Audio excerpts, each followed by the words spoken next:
Good morning. Oh my gosh, I am so excited to talk to you today about the real reason your business isn't more profitable.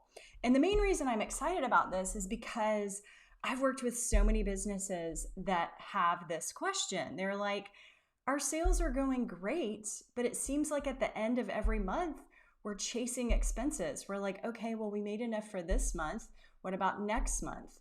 Or I'm the one who's not getting paid very much while my team is all getting paid. And I will tell you that my father is also a business owner. And he said, the one thing that we forget as business owners sometimes is that we are the last to get paid. And that's true. And you don't want to just take all of your money and have it as a paycheck for yourself, for people in your business. You want money actually in the business so that you can invest in various things over time. There's just so many great reasons why you need to be keeping more of the profits, right?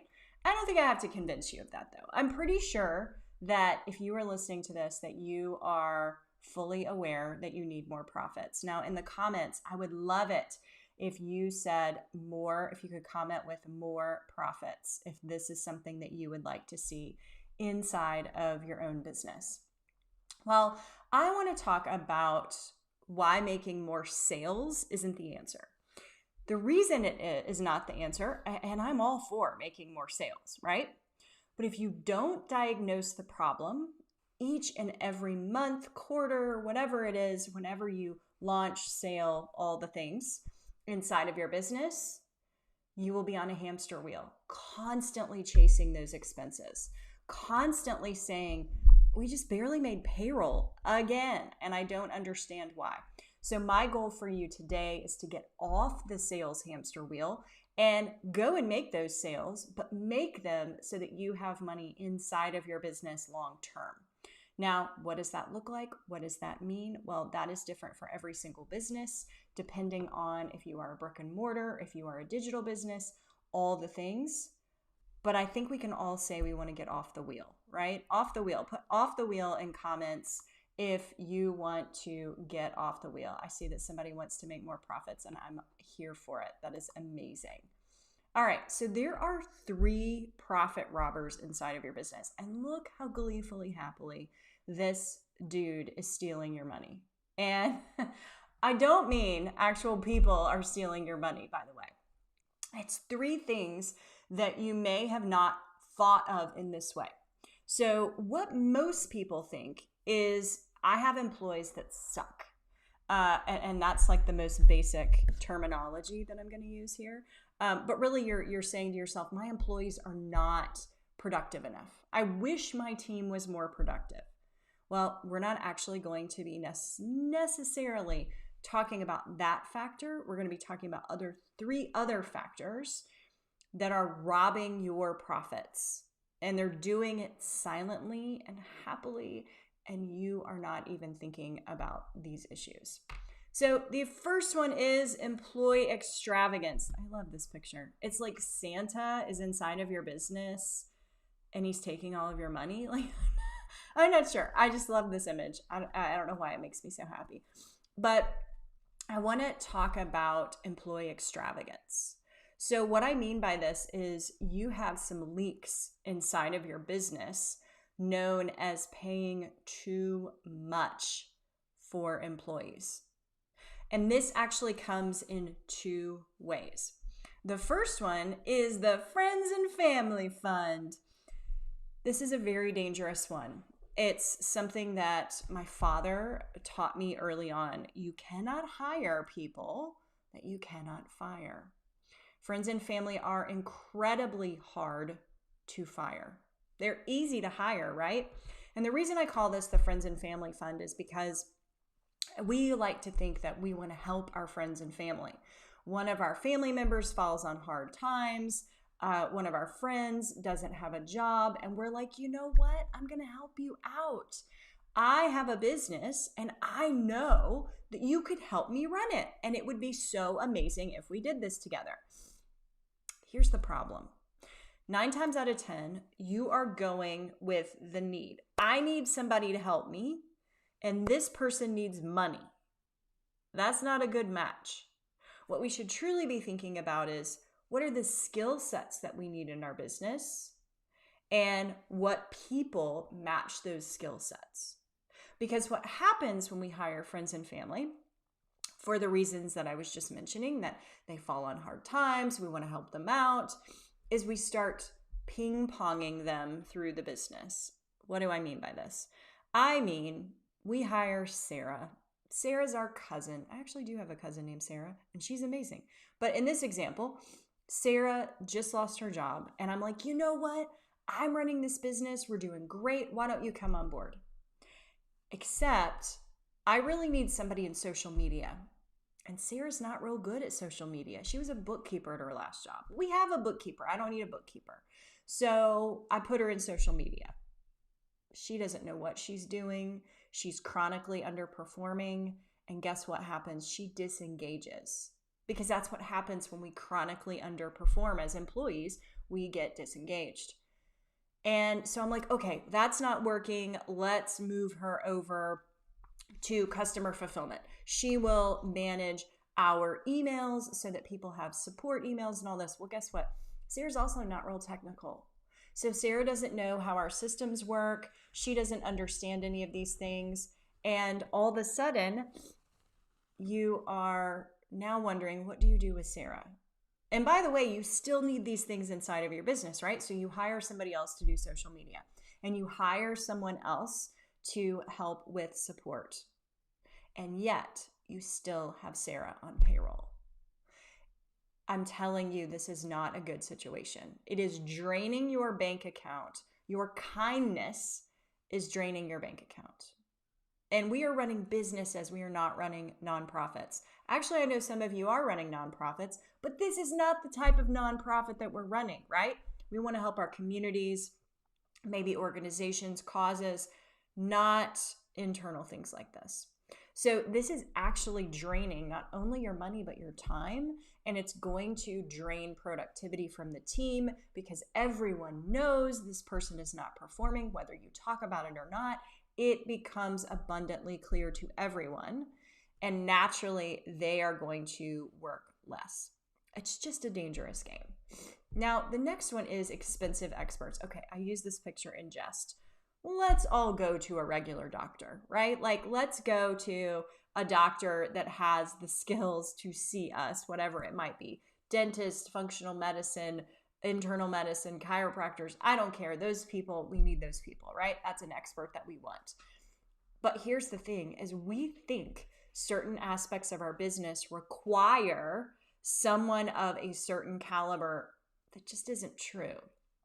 And it's really common, and I'm going to give a personal example here, a huge mistake that I made twice, y'all. I made it twice because it takes me time to learn things. I'm a slow learner, clearly. I sucked at marketing. And because I was so bad at it, basically I didn't know what I was doing. And I said to myself, I am going to hire an expert. So the first thing I did was hire a very expensive marketing company that I had on retainer every month. And in that process, I spent a boatload of money and got no results. But here's the problem. I kept them on for an entire year. Why? Because I didn't have any metrics. I didn't know what success should look like because I didn't take the time to actually learn what I needed inside of my business. So I just trusted them, blindly trusted them to do this. Now, that didn't work out. I decided to go with a different marketing firm. Same thing happened.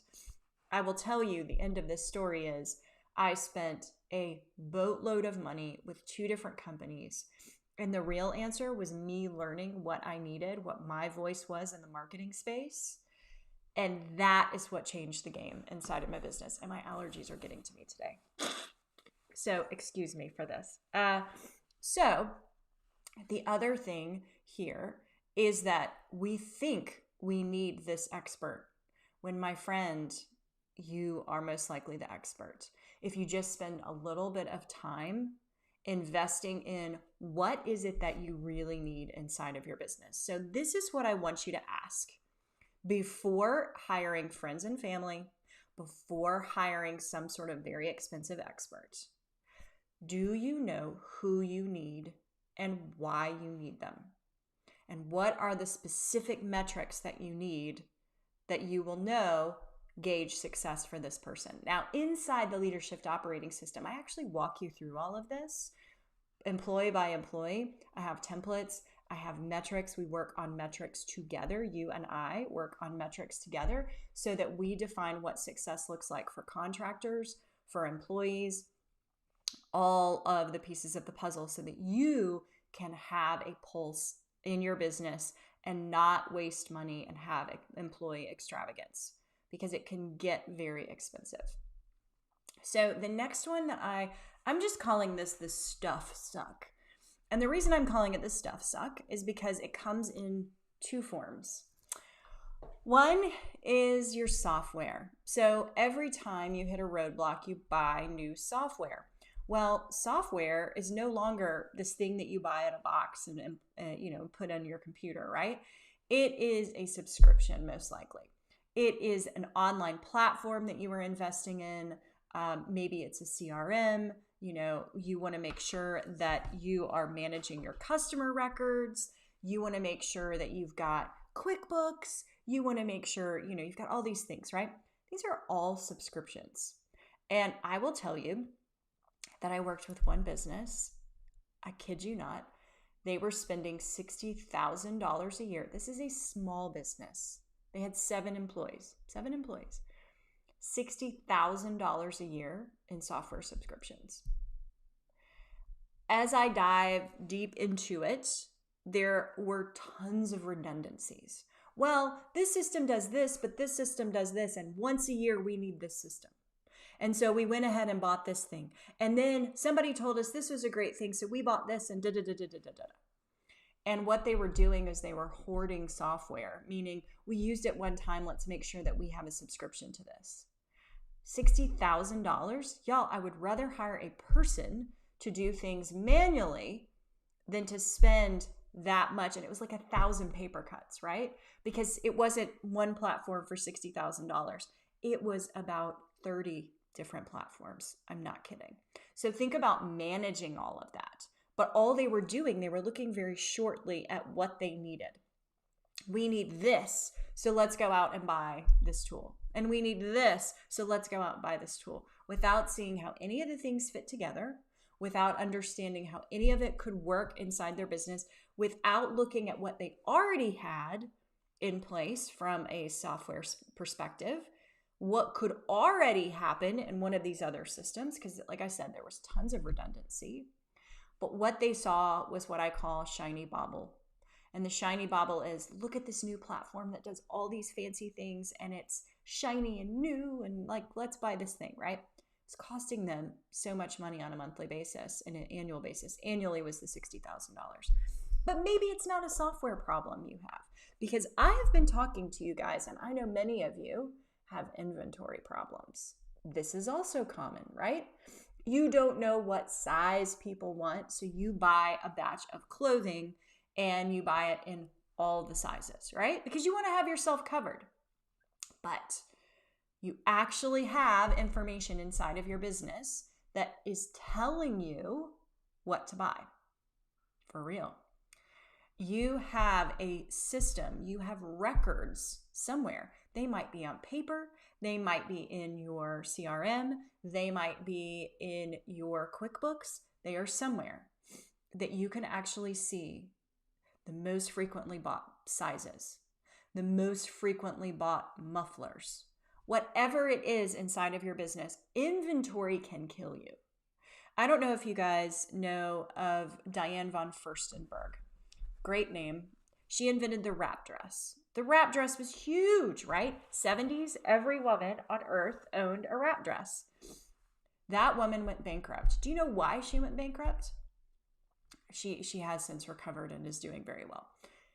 In the late 70s, she went bankrupt because she didn't know how to manage inventory. She just kept buying and buying and buying and stuffing these stores. But over time, there's only so many people that want to buy this dress and only so many different colors they want to buy it in. she ended up holding a bunch of inventory, and it made her go out of business and go bankrupt. It makes me realize that even the smartest, most innovative people in the world struggle with some of these things.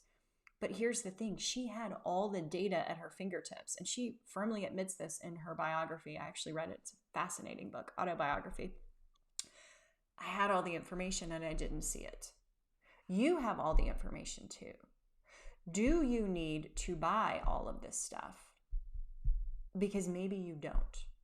So what I want you to ask before you get into this stuff suck, whether it's software, inventory, or funky things. I love office supplies. Not really making me a lot of money in my business. Is it something I'm using every month, every day? Probably don't need it, right? So what do you want? What do you need in your business and why? Do you know what you need in your business and why? Do you know what sizes you need? Do you know what products you need? Fun fact, I worked for a telephone company at one point, like landline telephone company, long time ago. And they had actual facilities all over the US. And they were these warehouses, these centrally located warehouses. And it was my job to actually look at all the inventory in these warehouses and reduce the inventory and actually spread it around differently. Because some places had 70 years, I'm not kidding you, 70 years of inventory, whereas others had none. So I actually reallocated all of the different inventories throughout the country, and some of it I had shipped back and we salvaged it off, and it saved millions of dollars for the company. And it was just looking at the consumption rate. That's it. It really wasn't hard. All the data was there. They just needed somebody to round it up, take charge, and do the thing. So it was really just asking, do you need this and why? So the final one that I want to talk about that is the most overlooked is processes. Most likely you have some profitless processes inside of your business. I know this because I've been talking to you guys, and I would say the number one thing that I hear from business owners is we do not have great processes. And I understand this. I can tell you where this starts. This starts from you are a solopreneur, you decide to open a business. You do everything manual because you don't have any money to buy any fancy automations, right? So you do everything manually. And then all of a sudden you're like, I need to hire someone. So you hire somebody and you're like, okay, here's what we've kind of been doing. And you just sort of throw it at them. And then that person sees what works for them. And then they change some things and then they teach somebody else. And whoo, your processes end up looking like this. The problem with this is it's starting to wear away at your customers because service isn't great. It's inconsistent. And overall, what happens is you end up, losing money.